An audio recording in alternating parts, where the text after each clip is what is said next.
କାର୍ଯ୍ୟରତ ସାମ୍ବାଦିକ ଉପରେ ସଂଘବଦ୍ଧ ଆକ୍ରମଣ।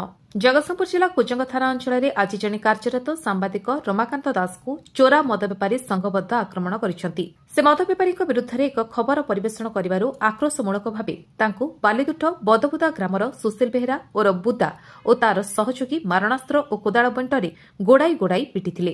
ସାମ୍ବାଦିକ ଶ୍ରୀ ଦାସ ଜୀବନ ବିକଳରେ ତାଙ୍କ ନିକଟରେ କାକୁତି ମିନତି ହେଉଥିଲେ ସୁଦ୍ଧା ସେମାନେ ଛାଡ଼ି ନଥିଲେ।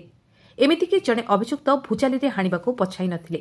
ପ୍ରକାଶ ଯେ ଅଭିଯୁକ୍ତ ସୁଶୀଲ ବାଲିଦୁଠ ଅଞ୍ଚଳରେ ଚୋରା ମଦ ବେପାର କରନ୍ତି। ଏହାକୁ ରମାକାନ୍ତ ବିରୋଧ କରିବା ସହ ଖବରକାଗଜରେ ପ୍ରକାଶିତ କରନ୍ତି। ଏହାକୁ ନେଇ ନିଶା ବ୍ୟବସାୟୀ ଜଣକ ଉତ୍କ୍ଷିପ୍ତ ଥିବାବେଳେ ସାମ୍ବାଦିକଙ୍କୁ ହତ୍ୟା କରିବାକୁ ଧମକ ଚମକ ଦେଉଥିଲେ। ଏଥିରେ ସେ ଭୟଭୀତ ହୋଇ କୁଜଙ୍ଗ ଥାନାରେ ଦୁଇ ଥର ଏତଲା ମଧ୍ୟ ଦେଇଥିଲେ। ମାତ୍ର ପୋଲିସ ମାମଲା ରୁଜୁ କରି ତଦନ୍ତ କରୁଥିବା ବେଳେ ଆଜି ସନ୍ଧ୍ୟାରେ ସେ ଘରକୁ ଫେରୁଥିବା ବେଳେ ନିଶା ବ୍ୟବସାୟୀ ସୁଶୀଲ ଓ ତାର ସହଯୋଗୀ ହତ୍ୟା କରିବା ଉଦ୍ଦେଶ୍ୟରେ ପୋସ୍କା କଲୋନୀଠାରେ ଜଗି ବସିଥିଲେ। ସାମ୍ବାଦିକ ଜଣକ ଘରକୁ ଫେରୁଥିବା ସମୟରେ ସେମାନେ ସଂଘବଦ୍ଧ ହୋଇ ବିଭିନ୍ନ ମାରଣାସ୍ତ୍ରରେ ଆକ୍ରମଣ କରିଥିଲେ।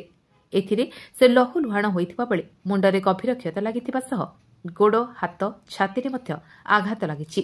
ସେଠାରୁ ସେ ମୁମୂର୍ଷୁ ଅବସ୍ଥାରେ ପଡ଼ିଥିବା ବେଳେ ସ୍ଥାନୀୟ ଲୋକ ଉଦ୍ଧାର କରି କୁଜଙ୍ଗ ମେଡିକାଲରେ ଭର୍ତ୍ତି କରାଇଥିଲେ।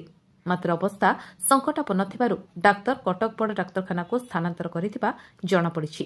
ଏହି ଘଟଣା ଘଟିବା ପରେ ଅଞ୍ଚଳର କାର୍ଯ୍ୟରତ ସାମ୍ବାଦିକମାନେ ଅଭିଯୁକ୍ତମାନଙ୍କୁ ତୁରନ୍ତ ଗିରଫ କରିବା ଦାବିରେ ଥାନା ଆଗରେ ରୁଣ୍ଡ ହୋଇଥିବା ଦେଖିବାକୁ ମିଳିଛି।